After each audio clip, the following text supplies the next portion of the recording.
Hello everyone. इस video में हम unit number 8 political process in India की एक टॉपिक जो कि डेवलपमेंट प्लानिंग मॉडल से संबंधित है उसको हम डिस्कस करने वाले हैं, जिसमें सबसे पहले आप यह जानिए कि सिलेबस में कहाँ है एंड इससे लास्ट ईयर में क्वेश्चंस कैसे पूछे गए हैं। इससे फ़ायदा यह होगा कि हमें इस टॉपिक को कितना समय देना है या कितनी गहराई तक पढ़ना है या पैटर्न कैसा होता है। इस संदर्भ में हमें अपनी रैशनल थिंकिंग डेवलप करनी है। वीडियो की शुरुआत करने से पहले मैं आपको बता दूं कि मेरे सभी नोट्स ओनली JRF टेलीग्राम पर अपलोड हैं जो बिल्कुल फ्री हैं। इस वीडियो लेक्चर की भी PDF आपको वहीं मिलेगी। PDF से रिवीजन करने में काफ़ी हेल्प मिलती है हमें। तो चलिए आज के इस वीडियो लेक्चर की शुरुआत करते हैं, जिसमें सबसे पहले आप सिलेबस को तो रट ही लीजिए। ये हमारी यूनिट नंबर 8 है। यूनिट नंबर 8 में हमें जैसे state economy and development, nature of Indian state and development planning model दिया है। अब स्टेट है या इकोनॉमी डेवलपमेंट है, इस संदर्भ में आप देखिए कि जब हमारी इंडिया यानी कि भारत जब आज़ाद हुआ था तो उस समय विश्व की परिस्थिति कैसी थी। उस समय जो वर्ल्ड था वो डिवाइड था, एक USSR की तरफ या एक USA की तरफ, यानी कि शीत युद्ध का दौर था, कोल्ड वार का दौर था। और ज़्यादातर कंट्री जो कि नियो कॉलोनलिज्म के रूप में बटी हुई थी, यानी कि उन दो कंट्री जैसे USA या USSR का जो शिकार हैं, जो अक्सर एक न एक गुट में शामिल होंगी। अब इस गुटी या कोएलिशंस पॉलिटिक्स से बचने के लिए इंडिया ने इस संदर्भ में नेम की पॉलिसी अपनाई थी, यानी कि भारत का ये सिद्धांत था कि हम ना तो USSR की तरफ एकदम झुकें ना USA की तरफ, बल्कि हम इन दोनों का ही लाभ लें। इस दृष्टिकोण को आप इंडियन फॉरेन पॉलिसी में भी देख सकते हैं, क्योंकि अपनी जो फॉरेन पॉलिसी है उसमें नाम जैसी एक संकल्पना है, यानी गुट निरपेक्षता है। अब भारत किसी गुट का सदस्य नहीं होगा, यानी कि भारत इन दोनों का ही लाभ लेगा। यह दृष्टिकोण है भारतीय विदेश नीति में। और भारत जब आज़ाद हुआ था तो भारत के समय अपना सामाजिक और आर्थिक विकास भी करना था ऑब्वियसली, क्योंकि हमें देश की तरक्की भी करनी है। हम कहाँ 200 साल गुलाम रहे, उसके बाद हमें विकास करना है। तो इस विकास की एक लंबी यात्रा, यानी कि भारत को एक लंबी यात्रा करनी है, तो उसमें एक विकास का भी मॉडल हो। ऑब्वियसली मैं आपसे कहूँ कि आपको दिसंबर में एग्ज़ाम देना है, तो आप भला कैसे कार्य करेंगे। पहले आपके पास प्लानिंग होगी ना, प्लानिंग होगी कि मैं इस मंथ तक ये कर लूँगा, इस मंथ तक ये कर लूँगा, नेक्स्ट जब एग्ज़ाम दूंगा तो ये कर लूँगा। वैसे ही भारत ने भी अपनी प्लानिंग अपनाई थी, लेकिन झुका था वो पर्सपेक्टिव था USSR की तरफ। लेकिन हाँ, प्लानिंग अपनाई तो यानी प्लान का यही अर्थ है कि हमने शुरुआत अपने विकास के लिए की, यानी कि प्लानिंग मॉडल से हम अपने विकास, यानी भारत अपने विकास को करना चाहता। तो इसी दृष्टिकोण को भारत ने अपनाया था। जब हम डेवलपिंग प्लानिंग पढ़ें तो हमें इसको जैसे क्या 1947 यानी जो 1947 है उसको एक बेसलाइन देखिए आप, और उससे पीछे के पर्सपेक्टिव क्या हुए और आगे के, यानी 1947 जो 1947 है उस डेट को एक मेजर मान लीजिए। उससे पहले भी भारत में मॉडल होंगे, क्योंकि उस टाइम ना इंडिया एक सॉवरेन कंट्री नहीं थी, बल्कि गुलाम थे। प्लान तो आए हैं लेकिन उनको इम्प्लीमेंट्स ना हुए या वो इम्प्लीमेंट ना हो सके। जो 1947 के बाद प्लान आए हैं वो इम्प्लीमेंटेशन हुए, और वो ही हमें सिलेबस में भी पढ़ने हैं और जो पीछे वाले हैं वो भी पढ़ने हैं, क्योंकि एग्ज़ाम में ना यहाँ से और पीछे से दोनों प्रकार से क्वेश्चंस पूछा जा सकता है। अब हम भारत में आर्थिक नियोजन की बात करें या इतिहास कैसा रहा जो कि 1947 से पीछे का, तो हमें 1934 में एक प्लान दिखाई देता है जो कि M विश्वेश्वरैया के द्वारा लाया गया था। ये भारत में आर्थिक नियोजन के जनक भी जाने जाते हैं कि father of Indian economic planning. इन्होंने 1934 में 1934 में एक 10 ईयर प्लान दिया था, 10 ईयर प्लान दिया था, जो कि इनकी बुक थी प्लान्ड इकोनॉमी फॉर इंडिया। इस संदर्भ में हमें इनकी बुक्स का नेम एंड ये 10 ईयर था, डेट थी, क्योंकि हमें क्रोनोलॉजिकल ऑर्डर लगाना है इसको। ऐसे ही अब इन 10 ईयर्स प्लान में इन्होंने क्या सुझाव दिया था ये बता रहे थे कि जो लेबर यानी कि श्रम बल है वो अभी एग्रीकल्चर्स में है, तो हम क्या करें इन 10 ईयर्स में हम जो एग्रीकल्चर्स में लोग हैं उनको उद्योग में लाएं, जिससे कि हमारी जो जीडीपी है, राष्ट्र की आय है, वो दुगनी होगी, यानी 2x डबल हो जाएगी। ये हमारे एम विश्वेश्वरैया का प्लान था। इसके बाद आप देखिए कि 1938 में एक नेशनल प्लानिंग कमेटी बनती है, जिसके अध्यक्ष जवाहरलाल नेहरू होते हैं, क्योंकि उस समय सुभाष चंद्र बोस कांग्रेस के अध्यक्ष थे, प्रेसिडेंट थे।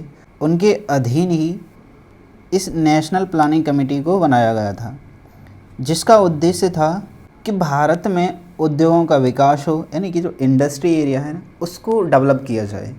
आर्थिक नीति यानी जो इकोनॉमिक पॉलिसी है उसको अपनाएं। ऑटोमोबाइल जैसे क्षेत्र या पब्लिक फाइनेंस जैसे क्षेत्र, इन सभी की ग्रोथ की इन्होंने बात की थी। इसमें भी आप डेट याद रखिए, क्योंकि क्रोनोलॉजिकल हमें ऑर्डर लगाना है। ऐसे ही नेक्स्ट मिलता है द बॉम्बे प्लान 1944। इसमें आपको क्या याद रखना है, इसमें जो सदस्य हैं ना वो याद रखने हैं, क्योंकि एग्ज़ाम में यहाँ से एक क्वेश्चन पूछा गया था कि इनमें से या निम्न में से कौन बॉम्बे प्लान में शामिल नहीं है। एक हमें डेट याद रखनी है, दूसरा हमें इनके सदस्य। अब जैसे सदस्य आप पुरुषोत्तम दास, ठाकुर दास, टाटा बिरला, ऐसे ही अन्य जैसे जॉन मैथाई, इन सभी नामों को आप एक बार गो थ्रू कर लीजिए। यदि आपसे यहाँ से एमसीक्यू पूछा जाए तो आप उनको बता सकें कि ये नाम तो इस जगह से है। द बॉम्बे प्लान का उद्देश्य था कि हम अपने जो आयात है ना उसको ज़्यादातर कम ही करें, और ये बात करते थे कि हमें भारत को एक मॉडर्न रूप में डेवलप करना है। ऐसे ही नेक्स्ट प्लान मिलता है गांधीयन प्लान, जो कि 1944 में है, जो श्रीमन नारायण ने दिया था। इनका उद्देश्य था कि जो कुटीर उद्योग हुए या कृषि हुई उसका तीव्र विकास हो, यानी ये एक्सपेंशंस करने की बात कर रहे थे, किसकी, स्मॉल यूनिट या प्रोडक्शन ऑफ एग्रीकल्चर, इन सब का, यानी कुटीर है या कृषि है, इनका विकास हो। इस संदर्भ में यहाँ से क्वेश्चंस नहीं पूछा जाएगा, लेकिन आप एक पर्सपेक्टिव ध्यान में रखिए।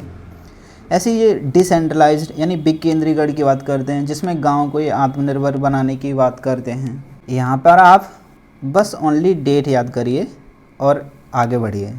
ऐसे ही पीपल्स प्लान्स, जो कि 1945 एम.एन. रॉय ने दिए थे, 10 वर्षीय थे, जो कि कृषि इत्यादि को बढ़ावा देने की बात कर रहे थे ये भी। इसके बाद हमें सर्वोदय प्लान मिलते हैं, जो कि 1950 में था, जयप्रकाश नारायण के द्वारा दिया गया था। ये भी गांधी और विनोबा भावे से प्रभावित थे। इनका उद्देश्य था कि छोटे एवं मध्यम उद्योगों को बढ़ावा दिया जाए तथा कृषि विकास संभव हो। यहाँ इन सभी प्लान्स को आप एक बार देख लीजिए। इनको डेट यानी कि क्रोनोलॉजिकल ऑर्डर में अगर लगाना हो तो आपसे ये बन जाए क्वेश्चंस। इस संदर्भ में इसको ध्यान में रखिए और आगे बढ़ जाइए। आप प्रैक्टिस कर सकते हैं इस क्वेश्चन से कि इसमें Sarvodaya plans, people's plans, Visvesvaraya, Gandhi, ये प्लान दिए हैं, इनको आप क्रोनोलॉजिकल ऑर्डर्स में लगाइए। अब हम बात करें, भारत में आर्थिक नियोजन प्लानिंग कमीशंस के द्वारा लाया था, यानी कि इसके लिए योजना आयोग बनाया गया था, जो कि 15 मार्च 1950, यानी ये आपको डेट याद रखनी है, क्योंकि एग्ज़ाम में ना नीति आयोग से संबंधित डेट पूछी थी, जो कि 2023 में ही था, शिफ्ट 2 से था, जिसका हेडक्वार्टर न्यू दिल्ली में है, जिसका मेन उद्देश्य था कि इकोनॉमिक एंड सोशल डेवलपमेंट हो। अब ये क्वेश्चंस यहाँ से ये भी बनता है, क्या ये बॉडी संवैधानिक बॉडी है, यानी कॉन्स्टिट्यूशनल बॉडी है, तो आपका आंसर होना चाहिए नहीं। वैधानिक बॉडी है, स्टैच्यूटरी बॉडी है, आपका आंसर होना चाहिए नहीं। तो फिर ये एग्जीक्यूटिव बॉडी, यानी कि ये कार्यपालिका के एक आदेश के द्वारा बनी हुई बॉडी है। इन शब्दों को आप यहाँ पर ध्यान रखिए, क्योंकि यहाँ से MCQ बन जाता है। हमें पता है कि इस योजना आयोग की जगह नीति आयोग बनाया है, यहाँ से PYQ सीधा आया था, सिंपल। अब आप यहाँ पर देखिए, अब हमें भारत में 5 ईयर प्लान पढ़ने हैं। उससे पहले आप देखिए कि इससे क्वेश्चंस कैसे पूछे जाते हैं या क्वेश्चंस कैसे बन सकते हैं। देखिए आप, जैसे आपको 11th 5 ईयर है, उसका आपको बस उद्देश्य बताना है कि इसका उद्देश्य कैसे हुई। ऐसे ही पंचवर्षीय योजनाओं के उद्देश्य बताइए आप, इनमें क्या क्या उद्देश्य शामिल हैं। PYQ देखिए आप, PYQ में आप देखें तो इसमें बस ये पूछा है कि इसका कार्यक्रम कौन सा है, यानी सम्मिलित नहीं है, एक अलग है, ये बताना है आपको। यानी एक कोई पंचवर्षीय योजना है उसमें ये शामिल नहीं है। ऐसे ही प्लान हॉलीडेज़ के बारे में पूछा है। अब इसमें से एक उद्देश्य है वो बताना है। वैसे इनका आंसर इसका डी है और इसका ए है। आप आंसर पर मत जाइए, इसको आप इस संदर्भ में देखिए कि इस टॉपिक से ऐसे प्रश्न पूछे जाते हैं, तो हमें इस टॉपिक को पढ़ना ऐसे है। तो चलिए अब हम पंचवर्षीय योजनाओं की शुरुआत करते हैं। ये मेरे हैंड रिटन नोट्स हैं। आप इसकी पीडीएफ या ये पीडीएफ पहले से ही अपलोड हो चुकी है टेलीग्राम पर, आप वहाँ से डाउनलोड कर सकते हैं। अब जैसे इसमें उद्देश्य ये रहना चाहिए कि हमें टाइम पीरियड पता हो इनका, और इसमें मेन घटनाएं एक दो पता होने चाहिए बस। और लास्ट में आप इस टाइम पीरियड के साथ आप पीएम यानी जो प्रधानमंत्री हैं उनको एक बार गो थ्रू कर लीजिए, बस इतना ही इसके लिए काफ़ी होगा एग्ज़ाम के लिए। तो सबसे पहले जैसे प्रथम पंचवर्षीय योजना यानी 5 ईयर प्लान है, तो उसकी डेट देखिए आप। अब इसमें जैसे हेरल्ड डोमर मॉडल थे, मॉडल तो ठीक है लेकिन इनसे क्वेश्चंस आता नहीं वहाँ पे। जैसे मेन क्वेश्चंस यानी पॉलिटिकल साइंस की दृष्टि से, जैसे यूजीसी की स्थापना या 5 IITs। अब जैसे ये सक्सेसफुल रही है लेकिन ये एग्ज़ाम पर्सपेक्टिव नहीं है, बस हमें यानी कि यूजीसी की स्थापना, इसके संदर्भ में पीएम, ये हमें ध्यान में रखना होगा। आप पीएम को एक बार टाइम के हिसाब से गो थ्रू कर लीजिए। अब इसमें जैसे भांगड़ा नागल बांध हुआ या हीराकुंड हुआ, तो ये इसी समय बने थे। ऐसे ही आप सेकंड 5 ईयर प्लान देखेंगे जिसका टाइम पीरियड ये है। अब इसमें यानी कि क्लोज इकोनॉमी, बंद अर्थव्यवस्था की बात, यहाँ से आपको एमसीक्यू मिलेगा, यानी कि क्लोज इकोनॉमी की बात कौन से प्लानिंग में बात कर रहे हैं। तो यहाँ से इसमें यानी कि सोशलिस्टिक पर्सपेक्टिव आया है अब इंडियन इकोनॉमी में। अब जैसे उद्योगों का विकास, राउरकेला, दुर्ग इस्पात, आप इस पीडीएफ को एक बार गो थ्रू अगेन कर लीजिए। इसमें डाटा है बस, यानी कि याद तो करना पड़ेगा डाटा। ऐसे ही थर्ड 5 ईयर प्लान है जो कि 1961 1966 तक चली थी। इकोनॉमिक सफिशिएंसी की बात करते हैं इसमें। जैसे यहाँ पर नेहरू जी की मृत्यु हो चुकी, तो यहाँ पर राजनीतिक और आर्थिक विकेंद्रीकरण हुआ। ऐसे ही यहाँ पर भारत चीन युद्ध, पाकिस्तान युद्ध, ये भी चले थे, तो ये योजना फेल हो गई थी। तो इसके बाद आया था प्लान हॉलीडे जो कि 1966 से लेकर 69 तक चला था। इसमें हरित क्रांति की बात की गई थी, 3 वर्षीय वार्षिक प्लान की बात की गई थी यहाँ पे। तो यहाँ से हरित क्रांति यानी कि एमसीक्यू पूछ सकता है कि प्लान हॉलीडे में हरित क्रांति आई थी, तो उसका टाइम पीरियड ऐसे हमें याद रखना होगा, क्योंकि हमने यहाँ से प्लान हॉलीडे से क्वेश्चंस भी देखा ऊपर। ऐसे ही फोर्थ 5 ईयर प्लान है जो कि गॉडगिल मॉडल पर आधारित है। 14 बैंकों का राष्ट्रीयकरण, यहाँ से हमें एमसीक्यू मिला था। देन परिवार नियोजन, आर्थिक समानता है। अब थीम है, तो थीम एग्जाम में पर्सपेक्टिव नहीं है, लेकिन आप देख लीजिए एक बार, मैंने तो डाल दिए यहाँ पर। नेक्स्ट है फिफ्थ 5 ईयर प्लान्स जो कि 1974 से 1978 तक चली थी, यानी कि 4 साल तक चली थी। इसके पीछे राजनीतिक कारण थे कि एक सरकार का जाना, दूसरी सरकार का आना, और पहली जो पंचवर्षीय यानी जो चल रही थी उसका यानी जो योजना थी उसको रोकना। अब ऐसे ही इस योजना को रोक दिया जाएगा तो कुछ प्लान आएगा, उसे हम रोलिंग प्लान, यानी कि अब जो यहाँ कांग्रेस थी तो यहाँ पर अन्य पार्टी जैसे कि जनता दल आना, तो वो उसको बोला है rolling plan, holiday plans, 1 year plans, क्योंकि एग्ज़ाम में हमें रोलिंग प्लान दिखाई देगा, एमसीक्यू बनेगा यहाँ से, तो ध्यान में रखना है। ऐसे ही आप 6 देखेंगे जिसका टाइम, और इसमें जैसे कि एंड ऑफ नेहरूवियन मॉडल्स, इसको आप ध्यान में रखिए। लिबरल पर्सपेक्टिव है तो इसको आप ध्यान में रखिए, क्योंकि यहाँ से एमसीक्यू आपको मिलेगा एग्ज़ाम में।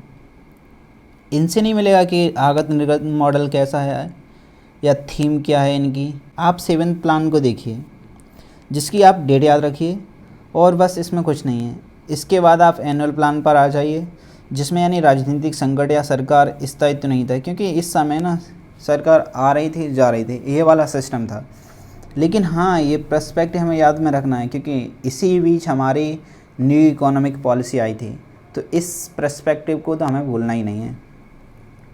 ऐसे ही 8 जो 8वीं पंचवर्षीय योजना थी उसका टाइम पीरियड आप रखिए। उसमें नरसिम्हा सरकार थी, एलपीजी रिफॉर्म आए थे, जैसे WTO का गठन, तो ये हमें दृष्टिकोण ध्यान में रखने हैं। बाकी ये PDF आपके पास है, आप इस PDF को एक बार देख लीजिए। मेरा बस इतना ही सजेशन है कि इसमें आप डेट देखिए और एक दो इम्पोर्टेंट्स घटना जो मैं बता रहा हूँ बस उतना ही काफ़ी रहेगा।